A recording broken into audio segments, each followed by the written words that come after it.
Good morning বন্ধুরা, তোমরা সব কেমন আছো? আশা করি সবাই খুব ভালো আছো। আমিও আগের থেকে অনেকটাই সুস্থ। তো 3 সপ্তাহ পর আবার আমাকে একবার ডাক্তার দেখাতে যেতে হবে। তো যাই হোক, আজকে আমি চলে এসেছি একটু মায়ের বাগানে সকাল সকাল হাঁটতে। ভালো লাগছিল না, সারাদিন ঘরের মধ্যে খাটের উপর বসে থাকতে তো কারোরই ভালো লাগে না। আর সুস্থ হওয়া শুরু হওয়ার পর থেকে তো আরোই ইচ্ছে করছে না যে খাটের উপর বসি। তো যাই হোক, বৌমনি ওদিক থেকে ডাক দিচ্ছে যে এসো একটু চাটা খাও কিছু। তো এখানে আমার মেয়ে এসছে আজকে আমার কাছে। তো মায়ের বাড়িতে আমাকে এখানে চা দেওয়া হয়েছে, সকালবেলা লিকার চাই খায়। আর এদিকে আমার মা বসেছে সবজি কাটতে।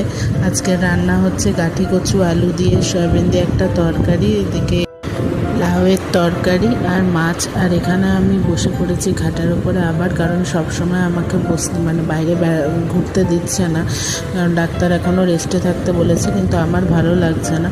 তবে হ্যাঁ, শরীর খারাপ না হলে এই অসুস্থতার মধ্যে কিছু মানুষকে চিনলাম, জানলাম। কিছু মানুষের কিছু নিজের আপনজন যারা বলে দাবি করতো যে আমরা তোমার সব থেকে ভালো চাই, তাদের আস্তে আস্তে চিনলাম যে সত্যিকারের কে ভালো চায় আর কারা শুধু অভিনয় করে।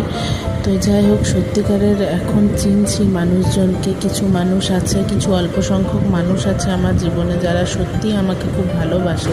আর এখানে আমার মামা আর আমার বোনের মেয়ে আমাকে দেখতে এসছে আজকে। আর এই যে আমার ভাইপো বসে বসে চকলেট খাচ্ছে, সে তো আমাকে ছাড়বেই না কিছুতে।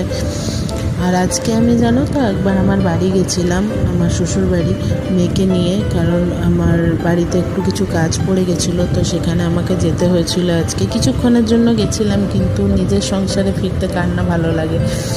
তো গিয়ে ভালোই লাগছিল। আর মা এদিকে কাছাকাছি কিছু করছিল, শাশুড়ি মা। দেখলাম বাড়িতে পুজো হয়ে গেছে। এটা হচ্ছে আমার বাড়ির শিব ঠাকুর ঘর। তো তোমরা সবাই দেখেছো আগে। তো যাই হোক, আজকের ভিডিওটা এই পর্যন্তই দিলাম। আবার নতুন ভিডিও দেব। আজকের জন্য এখানেই এন্ড করি। টাটা।